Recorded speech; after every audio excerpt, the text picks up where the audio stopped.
Lepo pozdravljeni, spoštovani predavatelji in predavateljice, študenti in študentke, mentorji in mentorice.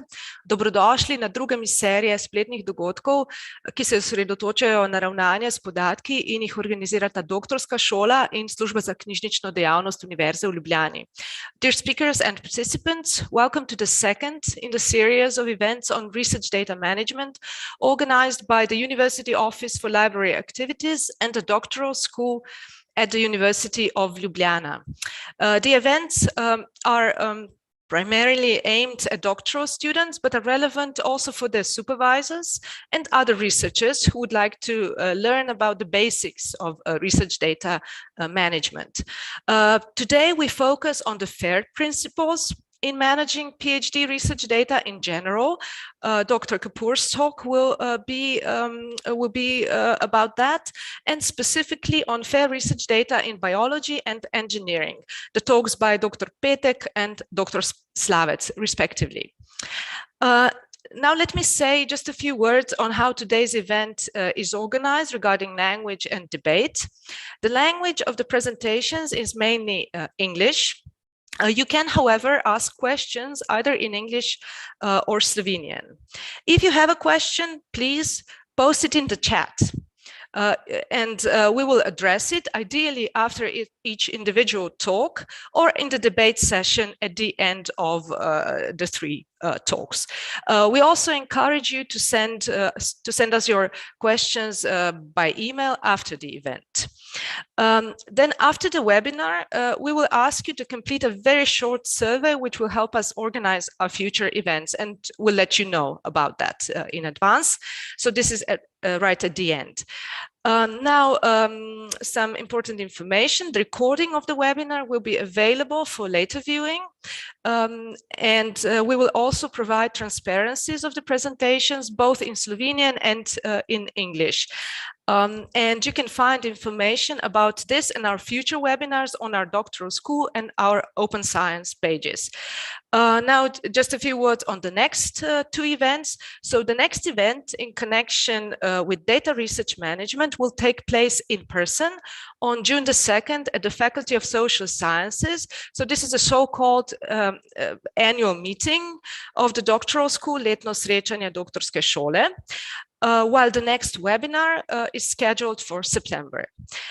So now it is a great pleasure to announce our first speaker, Dr. Kapoor, Ishwar Kapoor from the University of Warwick. Thank you.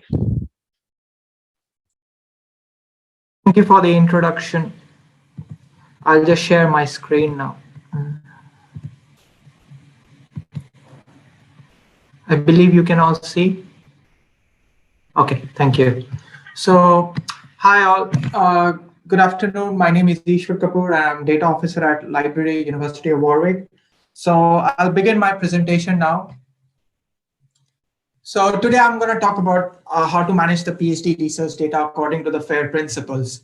And I believe the audience is quite diverse, lots of PhD students from different disciplines. So I will cover some basics of research data, what actually research data means, and what are the good practices involved and how it actually sits under the FAIR principles. So before I speak a bit more, a little bit about me, who am I? I'm the University Data Officer at Library, and I provide support to university members in planning, managing, and preserving their research data in the light of university and funder policies, and also looking from the open research data infrastructure. And before this, I was just like a PhD student or a research fellow, and I was collecting lots of data, and which led me to move to the data management side of it. And how do I actually provide support to university members? It's by working with different colleagues at Warwick. One is like with working with frontline support team, with some academic and administrative departments, making sure what students' queries are coming through it, providing support there. Working with the infrastructure team in terms of providing any data sharing, storing platform queries, software procurement, depositing data sets in institutional repositories, and etc. Then there are also lots of data sets come through the legal rights and copyright questions. So we work closely with the legal team in making sure that we are compliant to the funder policies and also university policies. Then the other bit is working with the ethics committee in terms of, again, managing the data in terms of making sure it's compliant to university regulations and everything. So making sure data management plans are fully prepared and etc. And then working with the bigger picture, making sure the open data infrastructure workings in progress, making sure any new funder policies are coming and we are compliant to it, working with different university research committees. So it's like working with different fields and providing support to the university members. So my outline of the talk today will be basics of the data, what metadata record means and what this research data management means, and data management plan lifecycle, and how at Warwick we provide support to PhD students in making sure that we follow the good research data management practice. So this is a very basic slide. What is produced by research?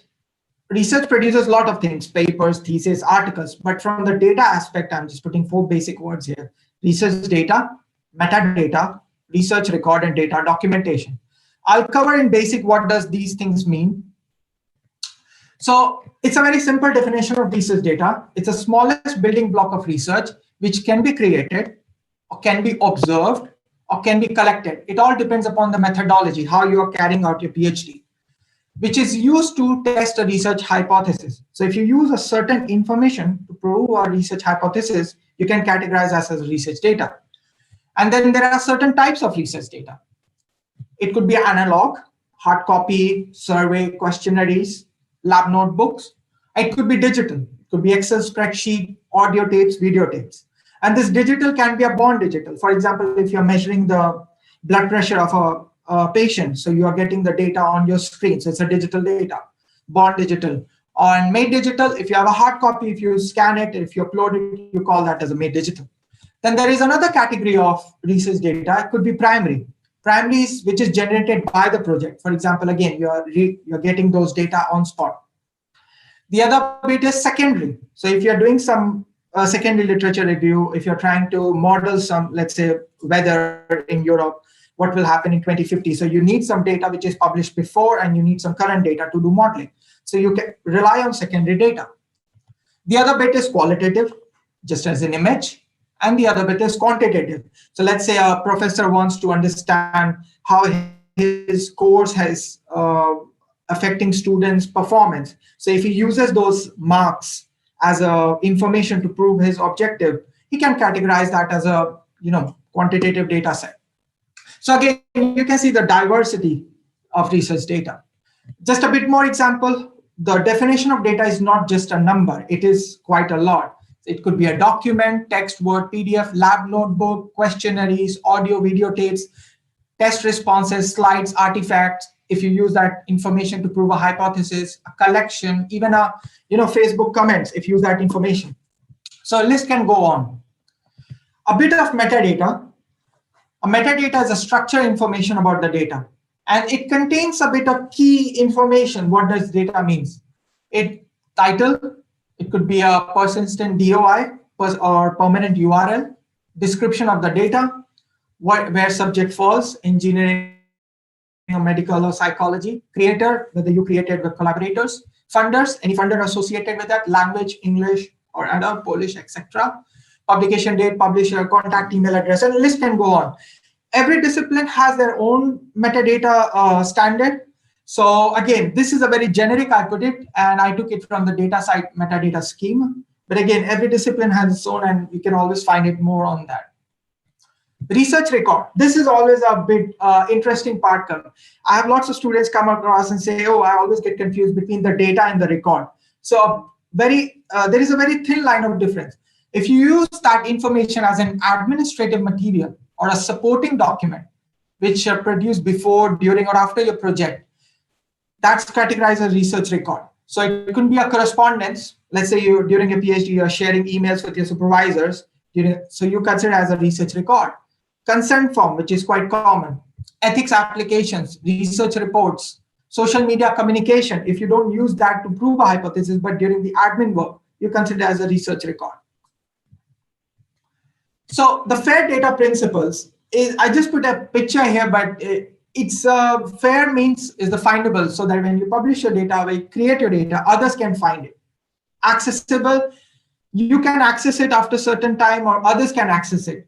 there's always a funny thing happen. People think fairness means you make your data openly available. Fairness doesn't mean you need to make your data openly available. It's more about how much you can discover it and where you can find it.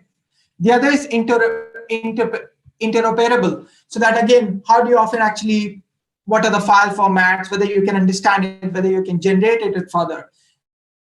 And the other bit is the reusable.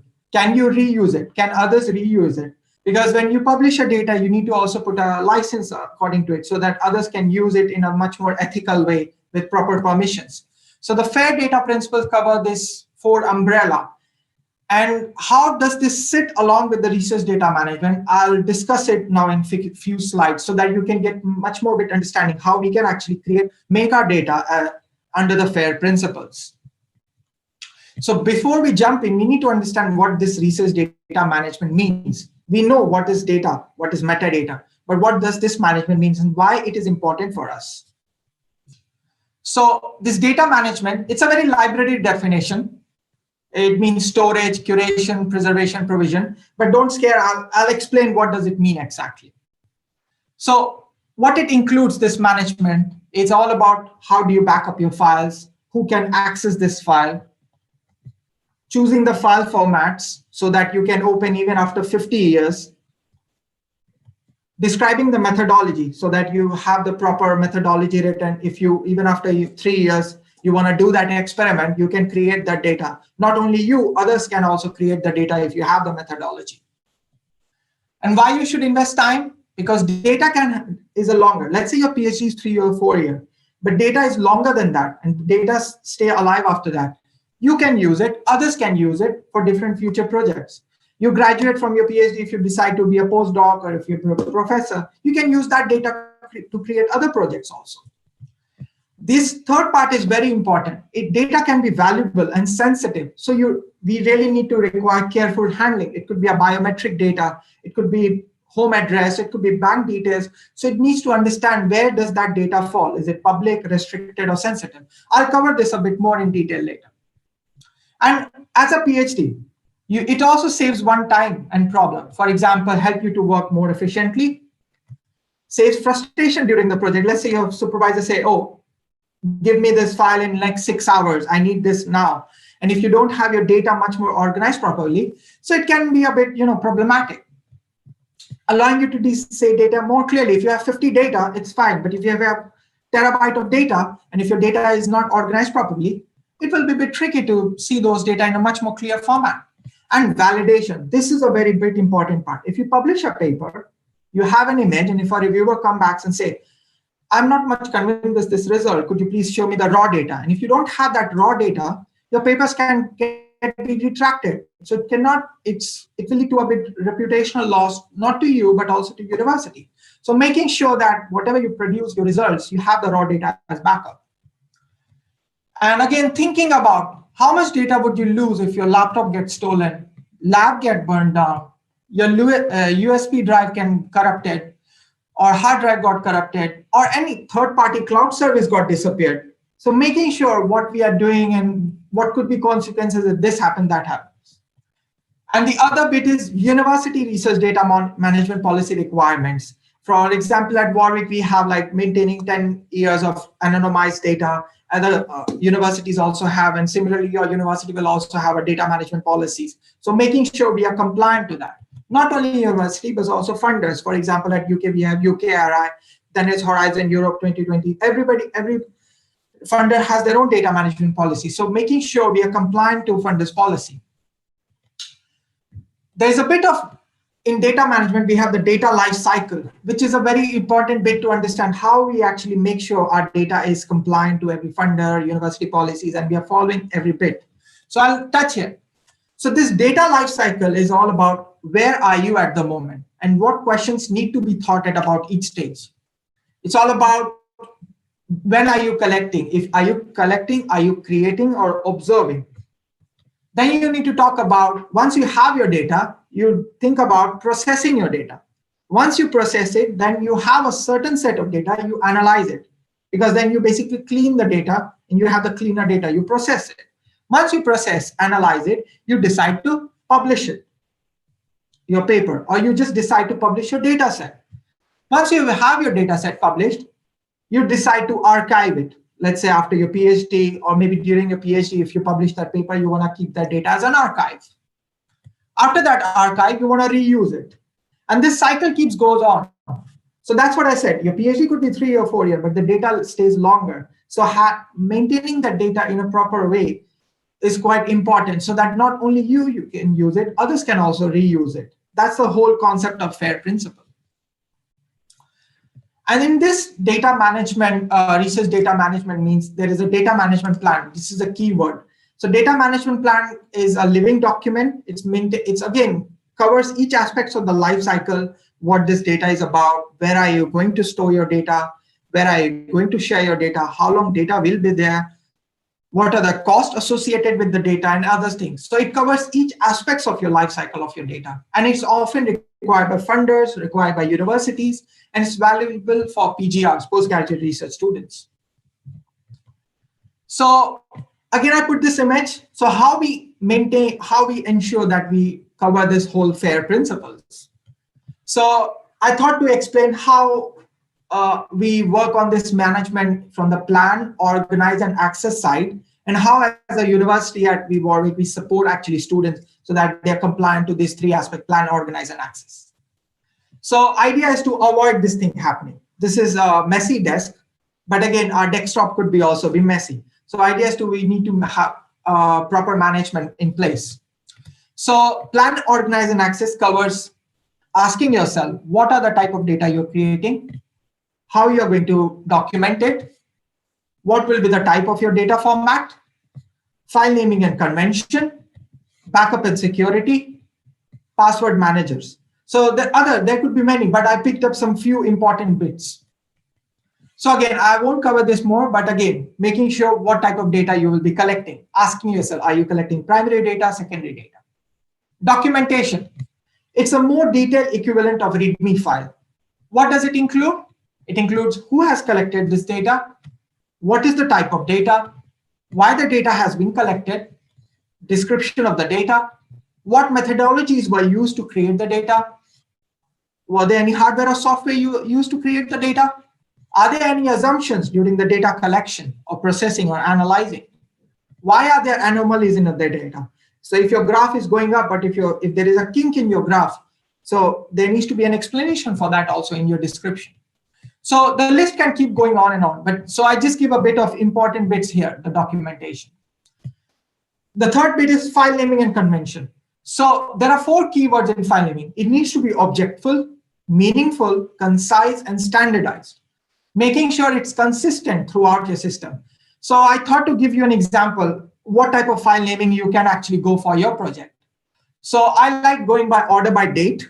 So for example, I did something having a meeting recording with my participant on 22nd of April. So I have everything with my order by date, with my physics subject, chemistry subject, and it says meeting recording, interview transcript, etc. It could be order by type, meeting recording, chemistry, meeting recording, physics, meeting transcript, chemistry, meeting transcript, physics. And then order by subject, it could be either chemistry, physics, physics. Again, I'm just giving a bit of example here. It could be first order with numbering. So it's all up to the people how they like it. I generally, when I'm having meeting with my supervisor or anybody, I generally go with my order by date. So the moment you see the name of the file, you get the idea what it is, when was it occurred, with whom it happened, what was the subject. So having the file naming strategy is a bit important. The other is folder structure.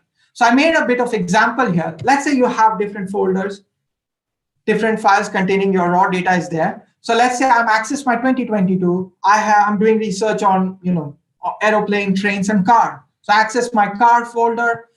From car 1, I can access my other files, raw data, process data, analyze data. From that analyzed data, I can file my TXT, MP3, docx. So having that in a proper folder is a bit important. Again, if you're in a very tight deadline to publish a paper or a thesis, reviewers can get back to you and say, oh, you have only 1 week deadline, please give me the raw data. So things are organized, life is a bit simpler then. The other is data storage and security. Understanding the data which you are collecting, where does it fall? Is it public, restricted, or protected? Again, in some different disciplines, we categorize as sensitive. Some places we categorize as protected. So it's very varied. So, but I put it as very generic, but at Warwick we categorize as public, protected, or restricted. So as I said, public, which can be easily, there are not much risk associated with it. But restricted, you need to have a proper regulations and put in place. Understanding how you are going to do backup. So a good practice is putting in an encrypted hard drive, but not only, also putting in a network storage of university recommended. So once you have that, you also have a second backup of that. So making sure you have your data on a university cloud, university approved network attached storages, and also an encrypted hard drive. So this is another good example, a good practice. So we understood plan, organize, and access. Then there is another 2 stages is about sharing and preserve. So how to make it? Sharing and preserve has a list of benefits. It has again funder requirements, university requirements, and there is also a concept when not to share. So sharing a data can be a very much beneficial. It can encourage further research branching. It can lead to new collaborations. It encourages the transparency and improvement of research practice. And it reduces the cost of further data collection. For example, right now you have to go from country A to country B to collect your data. So you're traveling, cost is involved with that. So if your data is not with you next 5 years, and if you have to do similar experiment, you need to again travel. So there is a cost associated with that. So making sure if you have a good data management practice in place, you can reduce the cost.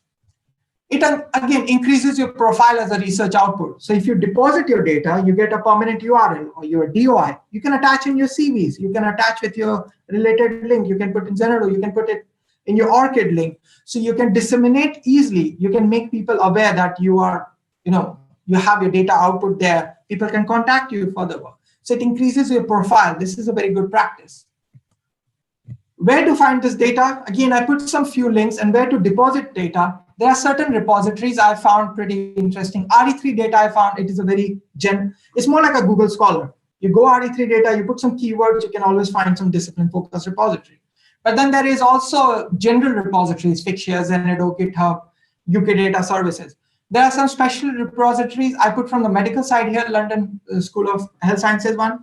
And then at university, we have institutional repositories. And similarly, your universities also have institutional repositories. So there are many places you can deposit your data, but also retrieve data for your research methodology understanding. Understanding why you should share your data after project completes. Again, universities requirements have, and also funder requirements. Some funders also have a say. After your project finishes, you need to deposit your data if you are funded by ABC funder. When not to share, this is a bit important.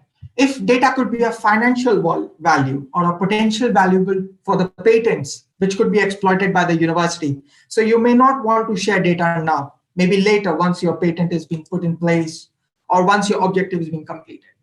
The other bit, data could be sensitive, personal information about human subjects. It can fall under GDPR and Data Protection Act regulations. So it's not always easy to share that data. But there is a way you can anonymize it. You can make your data available in an anonymized form. Or you can create a metadata and let people know this is brief description of the data. And if you are allowed through the consent form to share the data, person of interest can contact you and you can release the data on set of terms and conditions. So there are ways to work with some sensitive data, but there are certain guidelines, for example, anonymization and others. So this is my end slide. So I just thought to give you a bit of idea how data management looks like and how it actually sits under the FAIR principles. So and these are the acknowledgements I took from, this is the Edinburgh University's mantra. This is from the Oxford Data Management, and also we have the Managing Your Research Data Library webpage. So if any questions, so yeah, it's all yours. Okay, thank you for this talk. I don't see any questions in the chat. So if you have them, please post them. But I have a question or 2 questions actually. So if I may. My first question is about the PhD students at Warwick. So do they have to submit a research management plan, data management plan at some point in their studies? And what is this point? Like at an early point, at a later point? So at Warwick, we have, it's not a compulsory for an unfunded PhD to submit their data management plan, but as we have a policy in place to make sure that they have the data management plan put in place for their project. So if a supervisor we can ask, they can actually produce to us. But there are some funded PhDs from certain UKRI funders who have a compulsory requirement to have a data management plan. So it all depends where does that, the rules falls into place. Okay, I see. And my second question is, what is the attitude of PhD students and researchers to this, issue of data management? I mean, it's very useful. It's kind of common sense practice, you would say, but still, it feels like a nuisance sometimes.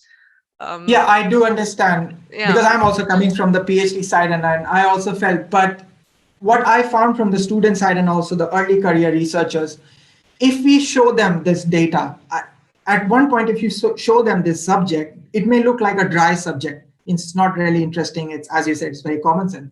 But if you show them through the case studies, what happens if we don't do this? There are lots of incidents happen. Let's say a few months ago, some cloud server went down, and if your data is not there, what can happen?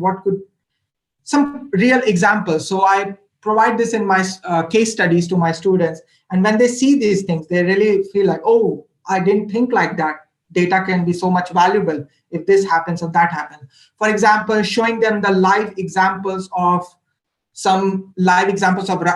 institutional data sets deposited and also reused by others. So making them aware that data set is not only yours, but others can also use it and they can cite you. So showing them the benefits of the data. So I think in this way, including some interesting case studies, showing them how it can actually be good for them in making them research output much more visible, can be a bit more interesting for students. Okay, so I do see sometimes struggle. Yeah. Yeah, I see you've managed to persuade them, like to show them the good sides, obviously. Yeah, it's not always easy, but yeah, it's always like working together, making sure that there's a good side of it. Yeah. Okay, we have a question here by Gregor Završnik. So do you distinguish between backup and archiving? And if so, how? Okay, yeah, that's a good question. So backup, you can say, like, if you're during your project, you are collecting a lot of data, raw data, and you're actually storing on a network attached storage recommended by your university, or you're keeping in an encrypted hard drive. So you can categorize that as a backup. It could be openly accessible, closed accessible. Most of the time it falls under the closed access, means only you or other people who are authorized, let's say your supervisors, can only access that data. But the archiving is a very second end stage of the research data lifecycle. Archiving is like you use some part of your data, not all of your data, to basically retain it so that after 5 years, after 10 years, you can reuse it. So backup is like you're keeping lots of data during your project, but you're archiving it only a certain set of data, which is very useful for your project or your publication, which can be used to produce certain results. So there is a bit of difference between backup and archiving. Okay. So did I answer your question? I think so, yeah. So thank you very much. I don't see any other questions at the moment. So maybe, there'll be others at the end, or maybe we can mail them to you later on if we get them. So thank you, Dr. Kapoor, for your presentation. So we move to the second talk. So Marko Petek from the National Institute of Biology. Okay.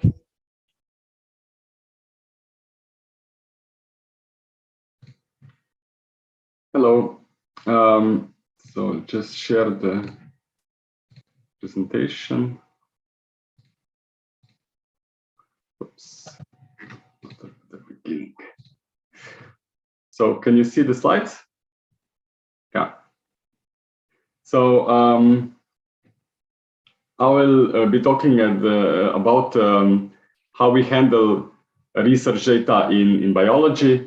So I come from an institute that's mainly dealing with biology, and from the Department of Biotechnology and Systems Biology, and I'm working in the working group of called Omics, It's led by Professor Christina Gruden, and the main research topics that we are covering are so shown here on this systems biology cycle.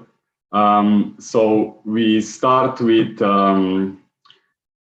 usually doing some kind of omics analysis, so really untargeted either genomics, transcriptomics, proteomics, or metabolomics study. So we gather a lot of data from quite several samples. So mainly we are studying responses of plants to biotic and abiotic stressors. And so with these global approaches, we are collecting up to several hundred gigabytes of data per sample. And then we, of course, analyze this data, and we do it bioinformatically, statistically, and some of my colleagues are also doing some modeling. So they're using this data for models. And using that, we are postulating hypotheses, and those hypotheses are then tested in new functional studies. So we either produce GMO plants or do some experiments with treatments. And this then again leads usually to another omics kind of experiments. So this cycle then turns around. So we gather data in basically all steps. Okay, no, it's not. So what kind of data we generate? We generate raw data, then we generate metadata, and also then results, which are either intermediate or final. And in the end, we produce some publications. These are either articles, reports, presentations, posters. So Dr. Kapoor already mentioned this. So metadata is really important. Without that, raw data is basically useless. So you have to know how you produced that raw data, what was sampled, how it was analyzed in the lab, and also how then, when you're producing results, what kind of software you're using, and so on. So also mentioned by Dr. Kapoor, data management plans. So this became very important recently. So also by the funding agencies. So before you start a project, you already have to think about your data that you will generate. And especially if you have bigger projects or multinational different partners, it's very useful. So in our experience, to make an overview table and then say, so who will generate the data, what will be the formats, where will you store it after the raw data when you generate it, and how big it will be. So after you have analyzed the data, where will you store that?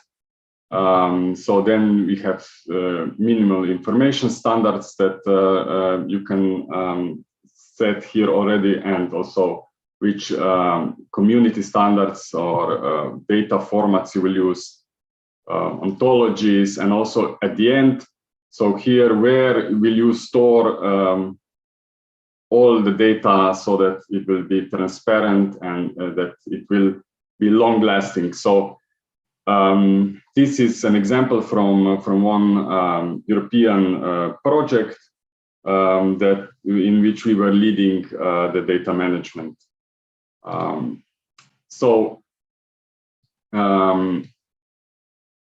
After you have your data and analysis done, you usually want to publish, and then the publishers usually require you to submit your raw data to some of the repositories. So in biology and biotechnology, you have some specialized repositories here shown on the left, some of them for nucleotide sequences, then this one is from metabolites, but you can have also like this EDAL is for plant genomics and phenomics.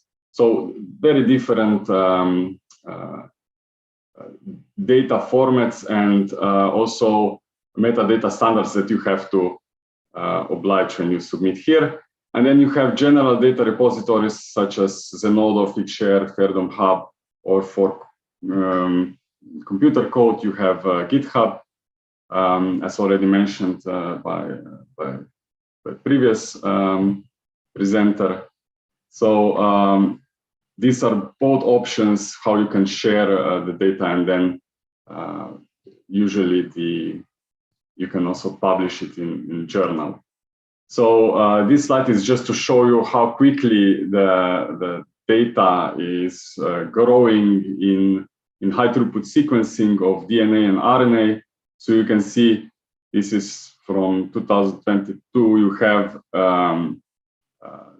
160 trillions of sequences. So and this is from the ENA database, and the SRA database is actually synchronized. So this is, they are copied.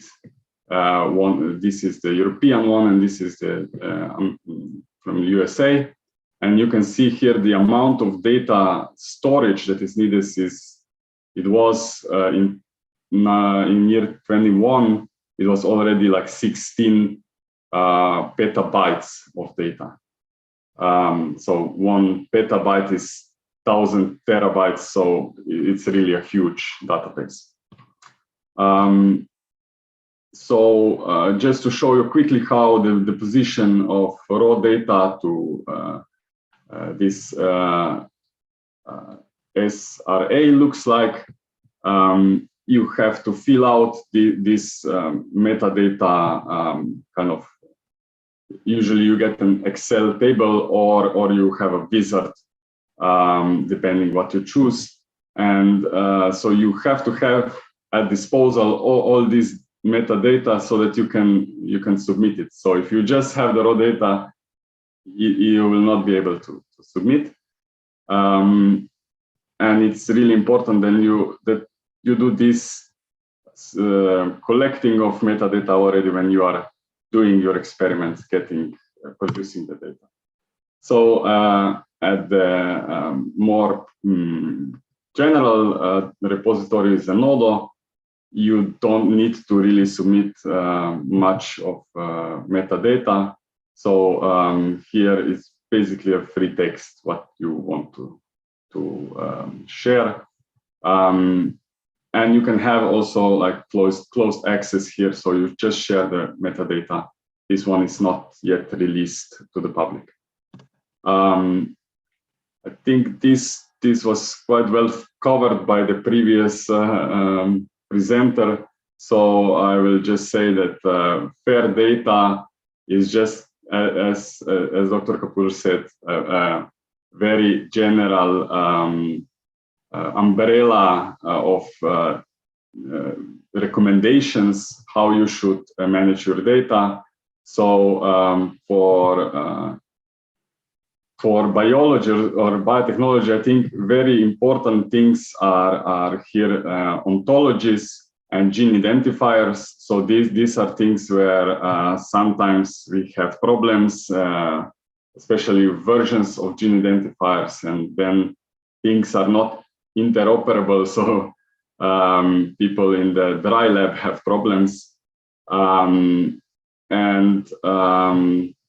So in the end, it is important for reanalysis that you have metadata with useful attributes, so useful descriptions. Otherwise, you will not be able to do anything with the data. So, of course, this what I've shown here is after you already have finished the process of collecting, analyzing, and depositing. So how you manage the data before you upload it to the public repositories. And at our institute, we are managing this so that we have raw data and some really small or really fundamental metadata, so not really rich, stored in a network storage server with backup, and this server has restricted write privileges, so only 2 administrators that can put data on, but everybody can read it at the institute. And so this is, here you should store your data immediately after you collected it, so that if the drive where you have it on the machine, it corrupt, when it's corrupt, you still have the data here backup, and the minimal metadata is just to know what is there, so for easier findability. So then we are analyzing our data either on our computers, or we have a few servers that we named here with so Linux servers for data analysis that is more demanding on the computational side. So here we store intermediate results and then also final results of data analysis and modeling. And we put also then this together with the publications, reports, and other research records into another network storage server that is also backed up. And we have a system developed for managing data, so to organize it. And we developed it at our department. It's called PISA3. So we do not store raw data here because this would, we already have this other server. We just have links to this server so that, or to public repositories in the metadata, so that we know where the data is stored. So this PISA3 system was developed basically for our own need to organize the projects, because we work on many projects as a team. And before that system, everybody had his own organization of where he put his data, directories. Some people were collecting metadata, some were not. So this is kind of standardizing this on our in our group. So we developed batch scripts. So in Windows, they work in Windows operating system, and these scripts generate directory tree structure based on this ISA framework. The ISA means these levels here: investigation, study, essay. But we also added project level, since we are all working on projects basically. And these 4 levels are somehow enough for us to store all the data and metadata so it covers our needs. And the metadata files, we have decided that they will be in a tab delimited format, and that they will be really collected on the fly. So when you are executing this batch script, you are already putting in the metadata, or your directory tree will not be produced. So this system, you can download it from GitHub, and we also have an article preprint on bioRxiv, and soon we hope it will be also published in a journal. So the creation of these levels and simultaneously collecting of this metadata is done in such running these scripts that where you actually sometimes, like, the title is just free. You just put your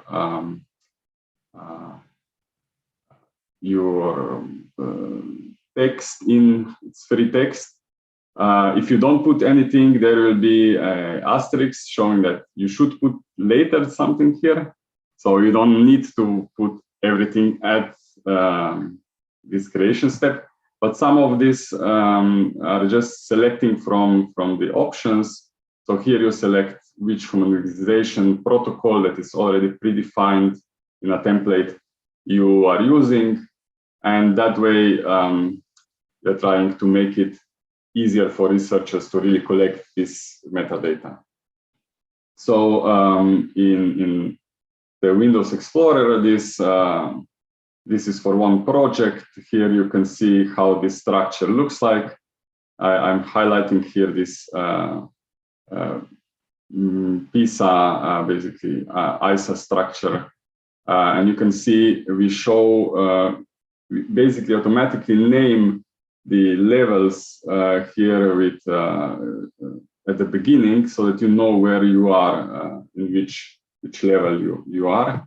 And this last level, the essay level,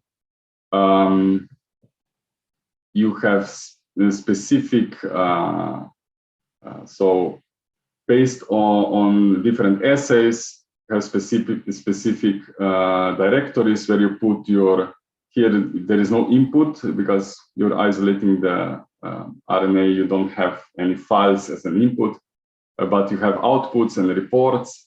But in some dry lab essays, you will have inputs and also like scripts directories. So this is how it's automatically organizing the structure so that everybody is basically synchronized in our department.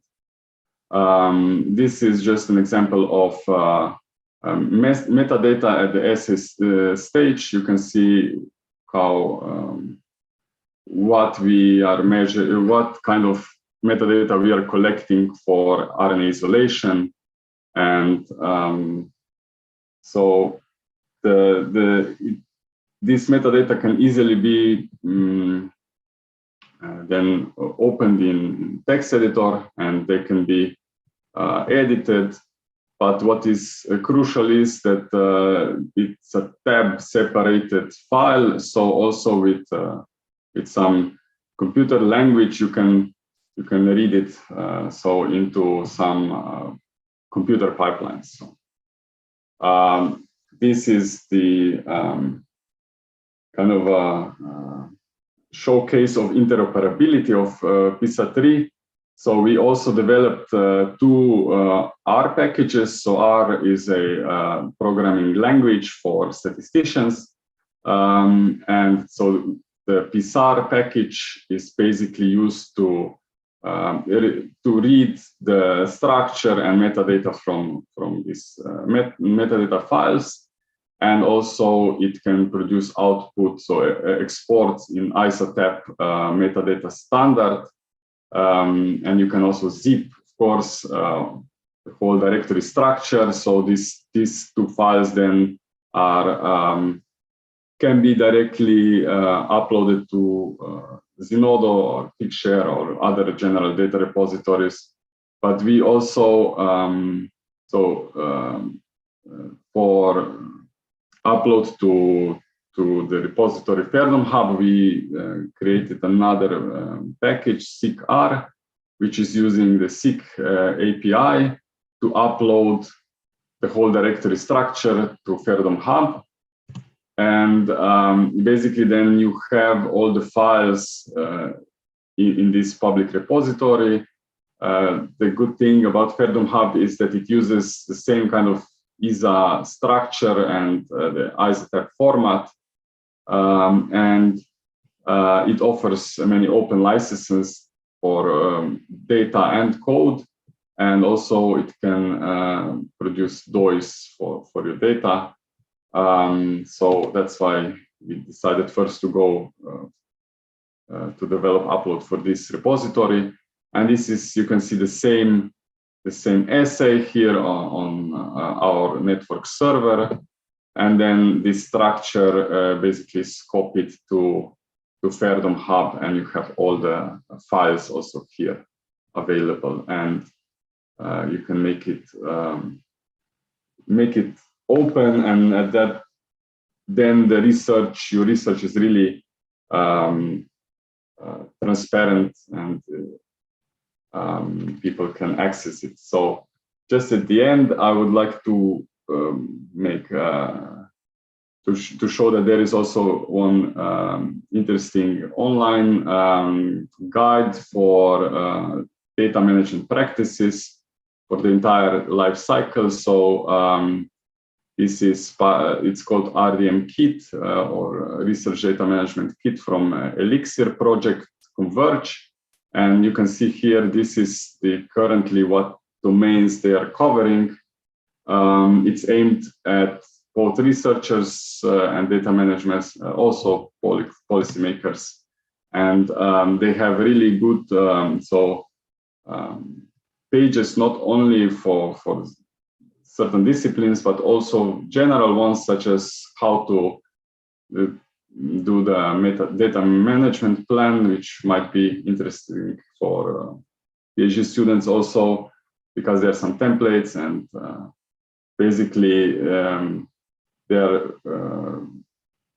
showing considerations and also solutions for this. And at the end, just here to acknowledge the group. So people that were working on PyZ3 development. So Christina, the leader, and here you have my email also if you need, if you want to ask questions or if you want to contact later.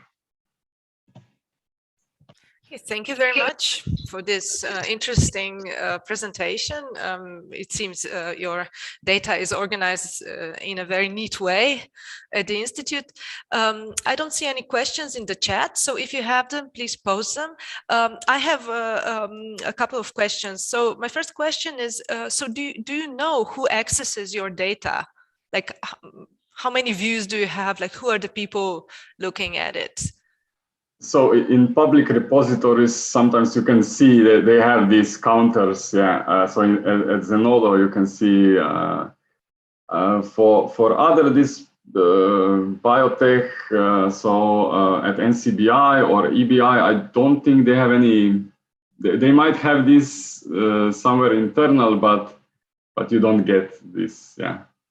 So sometimes you do, sometimes you don't. Yeah. So yeah, internally we are not looking at that, of course. This depends, yeah. Okay, and another question. So you are a researcher. I mean, you all are researchers at the Institute. So how much time do you spend on data management on average? Yeah. So we are trying to do this simultaneously, as I said. So one nice example is that we have technicians. So one of our technicians is doing qPCR in the lab, and if you bring her a set of samples, she will say, "Okay, I will do qPCR, but first, just send me an Excel that is or where you have stored the metadata about your samples.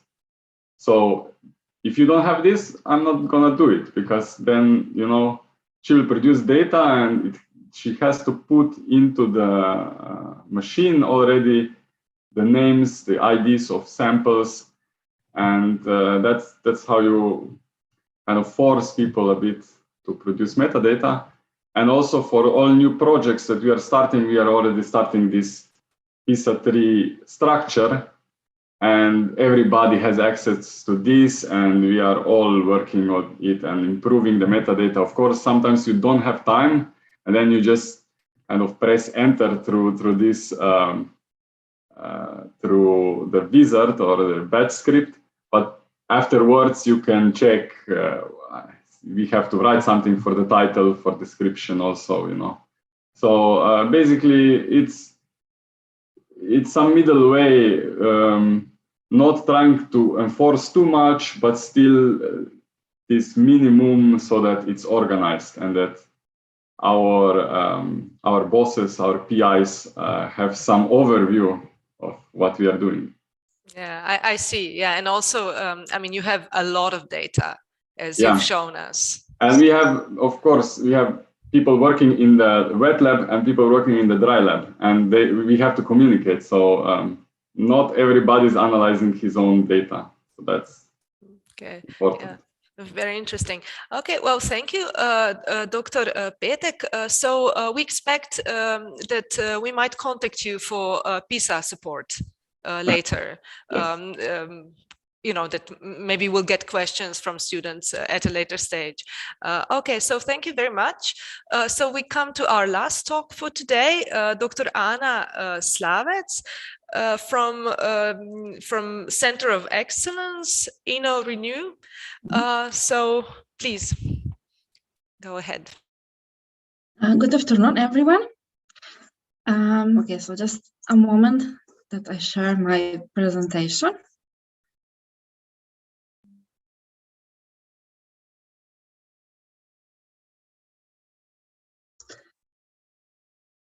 Screen. Okay, the beginning. Okay. My name is Anna Slavec, and I'm a consulting statistician and researcher at the Renew Center of Excellence in Isola. And I'm also an ambassador of an organization called Research Data Alliance for the field of engineering sciences, specifically renewable materials. For me, it's a bit uncomfortable to have this title because myself, I'm not an engineer. My background is in social sciences. I have a PhD in statistics, in social sciences. So for most of my career, I've been working in social sciences. But in my role as a researcher, so we'll introduce the research institution where I work. So in this role, I advise researchers who, not all of them, but many of them are engineers from different fields. So we're a very small research institute. We are about 70 employees, but less than 50 of that are researchers, but they work in various fields. And but we also have researchers in social sciences, researching human health in the built environment. We have researchers doing work on wood modification, renewable materials, composites, sustainable building with renewable materials, ICT renewable materials, and so on. Many of them are from wood science, but they're also from information science, civil engineering. We have psychologists, so researchers from various fields. And we were established 5 years ago through a Horizon teaming project. And in my work, working with different researchers from different fields and advising them about data analysis and also about data management, I found out that there are many differences between different fields in how to manage data, and there are also very specific and different issues. And some of these issues, it's not something that you as a researcher on your own can solve it, so it's really important to find, so to have international collaborations and to find people who have similar issues with their data, so how to manage data. And work together with them. And as I mentioned, I'm an ambassador of the organization Research Data Alliance, which is an organization that it's connecting people who are trying to overcome the different social and technical bridges that the different social and technical challenges connected with the research data sharing. So they want to make it easier for researchers to share data. And you can all become members of this organization. So individual membership is for free, while institutional membership, so if your institution becomes a membership, there is some fee. I will speak more about the Research Data Alliance at the end of my talk. Now I would like to make so this is an overview of what are the data sharing challenges in engineering field. So when I was when talking and working with people who work in various engineering sciences, I recognized, so this is a summary of what are the challenges for them. So when you mention to them sharing data, so managing and sharing data, what are the problems they have? So first of all, a lot of research in these fields is done in collaboration with industry, and industry is usually reluctant to share data. So a lot of times, even if they would like to share their data because they need it for application, it's not possible for them to do it because of this restriction. There's this fear of losing competitive advantage. So if they publish the data, somebody else will use it and publish before them. And they also have this fear that their data is going to be misused and misinterpreted. So somebody else is going to use my data and come to the wrong conclusions. And there are also technical challenges. Actually, also these technical challenges are not really technical. They're also more social challenges because it's about the lack of metadata standards and ontologies. So even if the researchers would like to share the data, there are no common standards developed. So we have some other fields that have developed the standards and ontologies, and we have fields that haven't.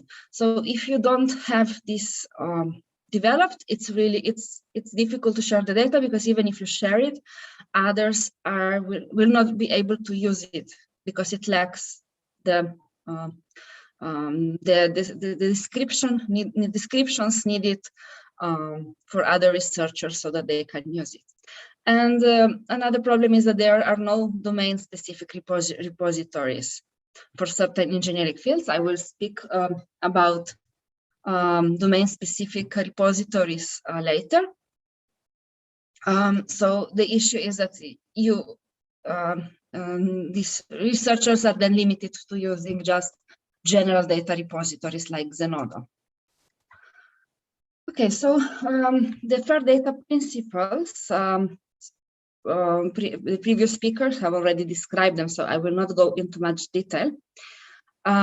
So the fair data principles are about making the data findable, accessible, interoperable, and reusable. And especially, I think the last one is really important. So to make data reusable, because what is the point of sharing it if then it is not reused? But this is something that in practice it often happens. Even researchers who share data, their reuse rate is really low. The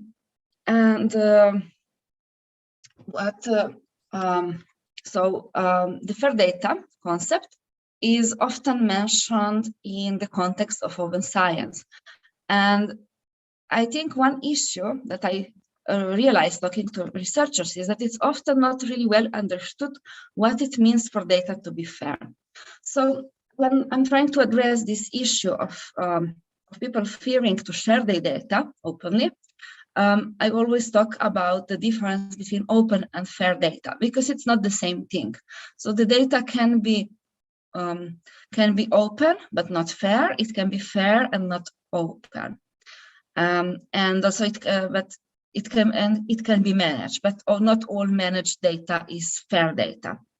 Ideally, it's managed, fair, and open. But if we have to choose, I think it's more important for data to be fair than it is to be open. And this is important because So for researchers to understand that when we ask them that they make their data fair, it doesn't necessarily mean that this data is open instantly to everyone. It's just about making this data findable so that other researchers know that this data exists, so at least sharing the metadata. And so the ones who are supposed to use it, so maybe not everyone, but the people you allow access to, so that it is easily accessible to them, that it's interoperable between different programs, and that it's reusable. And to achieve fairness, it's all about this metadata, so that we have a metadata that it's rich, that the data is well described, so that we know a lot about the methodology, how it was collected, in what context. Because just sharing raw data, just uploading a raw data file online doesn't help anyone.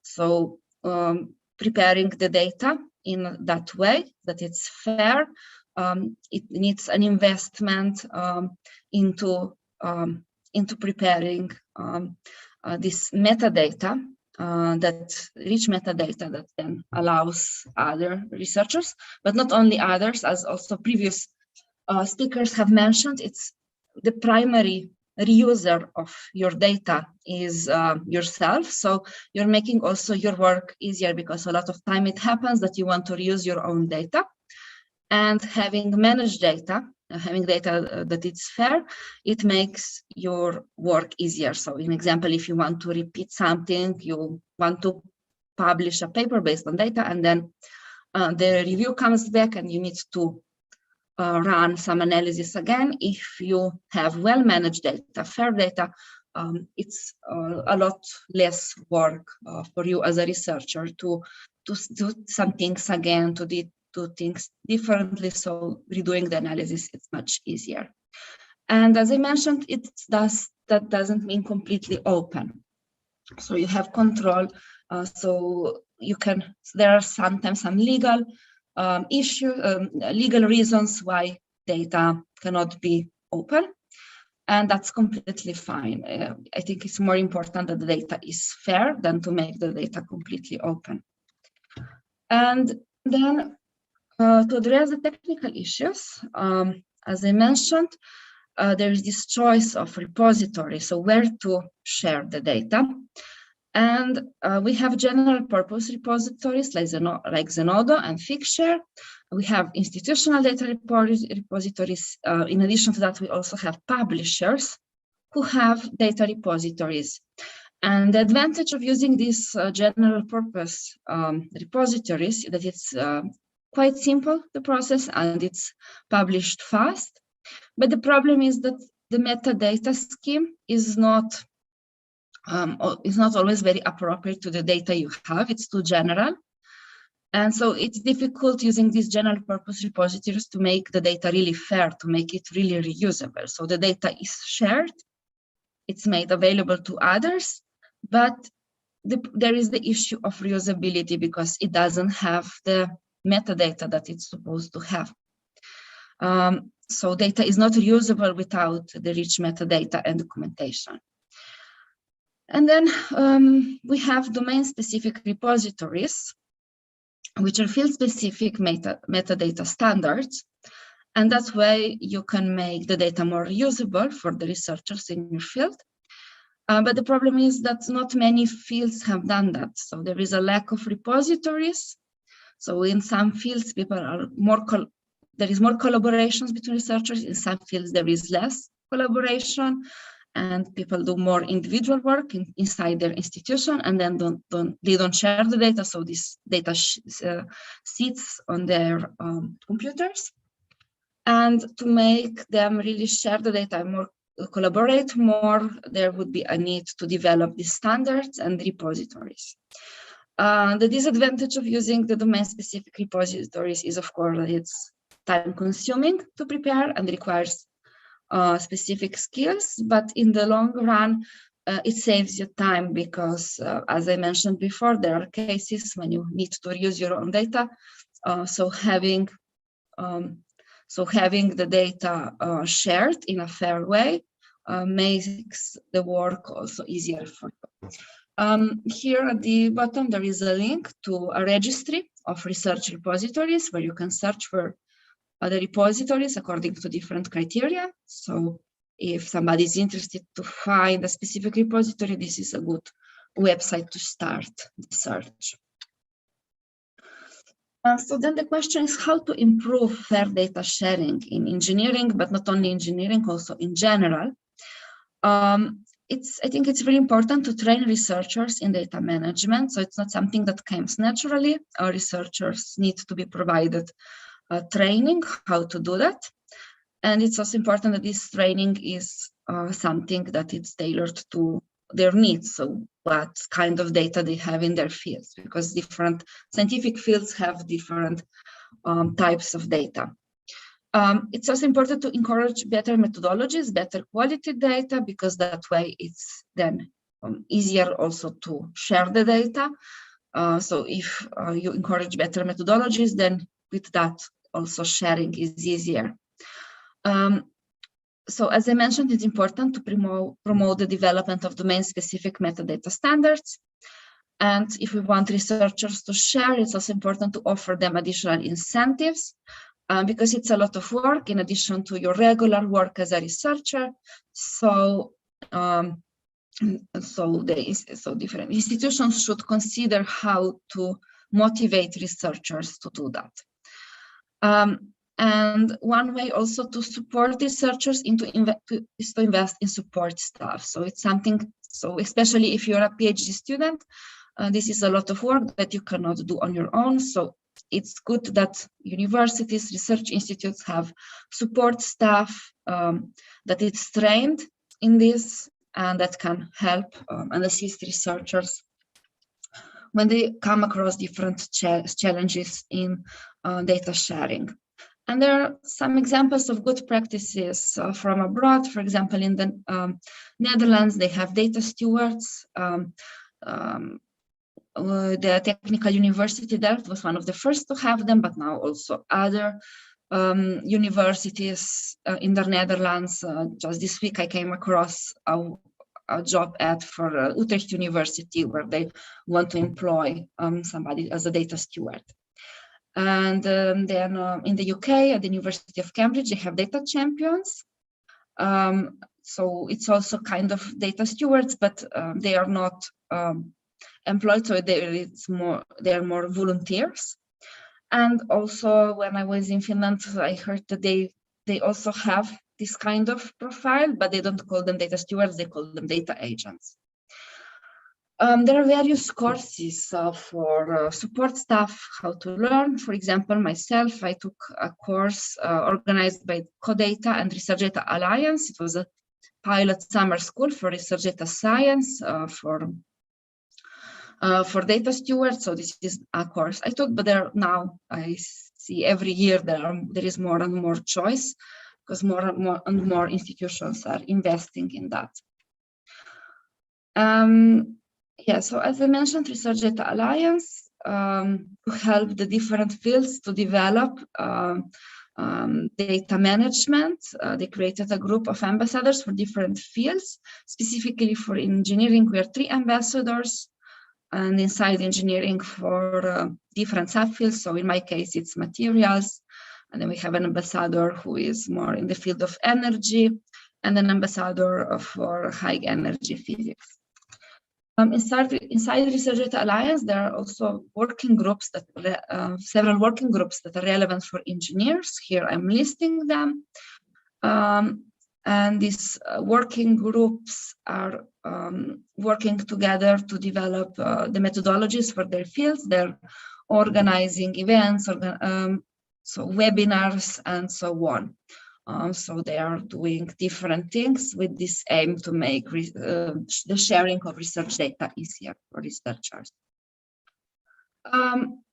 And then, so in addition to these domain groups inside Research Data Alliance, we also have in Europe different nodes.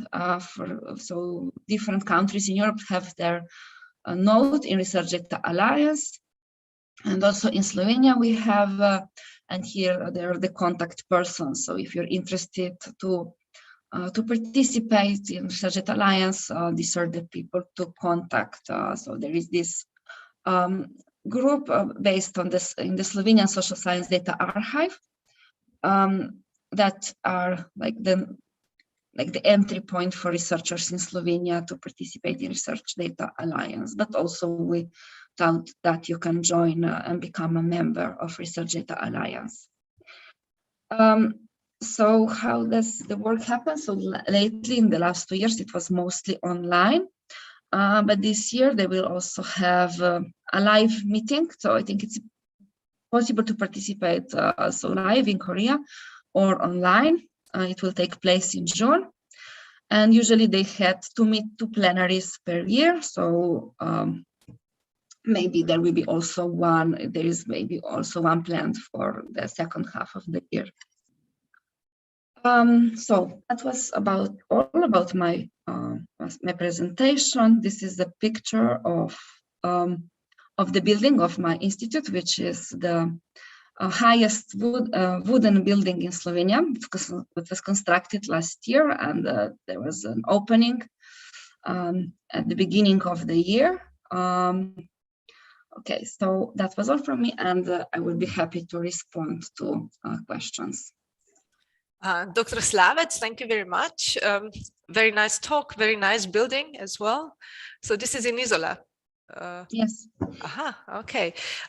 So there's a question in the chat box. Dr. Slavec, you're active in Mlada Akademija, so Young Academy of Slovenia, and its European counterpart, Eurodoc. So the question is, are there any data-related activities at these 2 organizations for PhD students? Yes, of course. So inside the Young Academy of Slovenia, Mlada Akademija, we are organizing every year an event about open science in general, and then inside that we always have something also related to data. The last 2 years, the event was online, so you can, on the YouTube page of the Young Academy of Slovenia, you can find the video of the different webinars we organized. It took place in November. And we are also participating in the policy making in this area. So this is what the Young Academy of Slovenia is doing. And the Young Academy of Slovenia is also a member of Eurodoc, which is the European Association. It's like a federation of different associations of early career researchers, so doctoral students and other early career researchers in Europe. And inside Eurodoc, there is also a working group for open science. I was the co-coordinator of this group for 2 years. Now I'm not the co-coordinator anymore, but we have one co-coordinator from Slovenia. She's Maja Dolinar. She's also, I mentioned her at my slide about the RDI note for Slovenia. So she's also the contact person for the Research Data Alliance note, and now she is the co-coordinator of the Open Science Working Group. And the Eurodoc Working Group, what they're doing is mostly focusing on open access. So they were really involved about the Plan S initiatives and published a statement about that. They are providing feedback to different organizations in Europe, so to the European Commission, to different associations of universities and research institutes in Europe, also to UNESCO. And they're trying, so they're following the policy making in this area, and they're contributing the view of early career researchers in these issues, because there is a lot of happening on the European level regarding open science and also data. So the organization is trying to be active and following all this development. They were also active in the project of, how is it called? So so now it's celebrated 1 year. So the new So the new venue for publishing research papers, Open Research Europe. So Eurodoc was also involved with that, and providing the view of early career researchers and feedback, and they're organizing events about that and so on. Okay, I see. Thank you for your question. Yeah. Okay. Mojca Kotar has also posted something like a link to Mlada Academia on chat. I have a question for you. So you say that data has to be made open according to FAIR principles. So the financiers require that, but who checks whether it's open in the right way? That's a really good question. So for now, nobody's doing that. So there is no control. So this is something that might change. Hopefully it will change in the future, but for now, it's a work in process. So there is this development in Europe towards making everything more open. And what is happening now with publications, there is already some control. So if you're a researcher and you're receiving funding from the European Commission or also from the national funders, they're going to check. So you published a paper, is this paper open? And if it's not, then you're not following the contract. And for now, regarding data, you have more freedom because you need to do a research data management plan. But at the end, nobody controls if what you promise in the research data management plan, if you are really implementing that. But in years, this might change and the controls might become more strict. But I see it as a good thing because I and also other presenters, they have mentioned doing the managing of the data according to FAIR principles. You're not doing it for others. You're doing it mainly for yourself to be more organized, to be more organized, more effective, and so because the primary user of your own data is usually yourself, and so it's something that's happening. So it wouldn't be fair to expect researchers to, from today to tomorrow to change everything and accept these new rules, but it's some process. So every year, more and more researchers are adopting these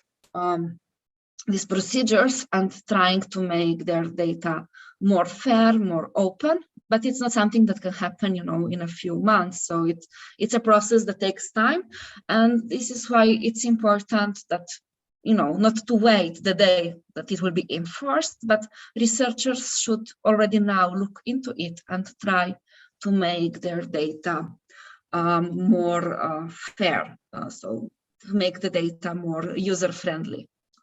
So it seems we're given a bit more time to adapt to this new system, and also you mentioned that a very small amount, percentage of data is actually reused. Do you know why and how much and why so little? Yeah, I heard some statistics. So I don't know now the exact number, but the one I heard.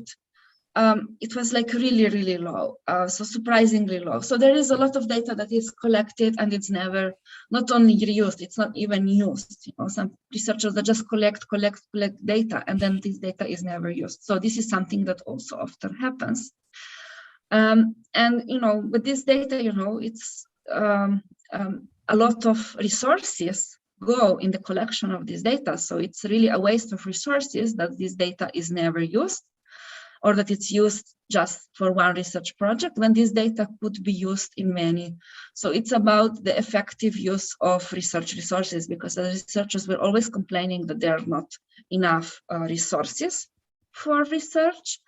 But actually, it's also us that we are not using these resources we have effectively.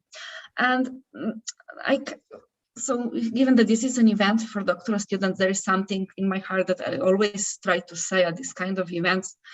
As a statistician, I always often other researchers come to me and ask me for some maybe advice and help with their doctoral dissertations and so on. not only doctoral dissertations, also master thesis and so on. And there is one issue that always bothers me. Sometimes I suggest, you should look into already existing data. So, you don't have the resources to collect your own data, or maybe you have them, but not enough to collect really good quality data. So why don't you just reuse the data that already exists? But then they say, no, this is not original enough. So I should not do that.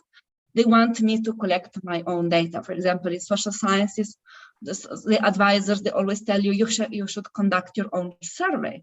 But we have on the European level, many surveys that are collecting data for other researchers for it to be reused. And so there is so much data available everywhere. And I think it would be good for advisors to change this mentality that reusing data of other researchers, that this is not original enough. This is not true. You can be original also when you're using data. And I don't see the need for somebody, especially if they're doing the master or first level thesis, so their diploma thesis, to do data collection, because they don't have the resources to collect high quality data. So the advisors should somehow motivate their students to reuse the data that already exists, and more of this data is available in various repositories. And maybe, if somebody else tries to use data looking from another perspective, this opens the possibility for something new, for innovation. So I think we should all think about ways how to motivate the reuse of data, so to make more of that. This is a very interesting point, actually. Yeah. I hope the students, will kind of note it and follow your suggestion.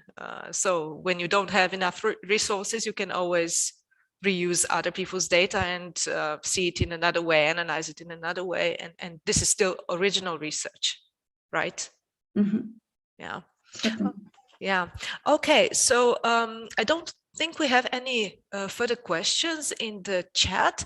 So I would like to thank you, Dr. Slavec. I would like to thank, so we get to the end of this event. So I would like to thank Dr. Slavec, Dr. Petek, and Dr. Kapoor for their interesting presentations, which are all already available, I think, now.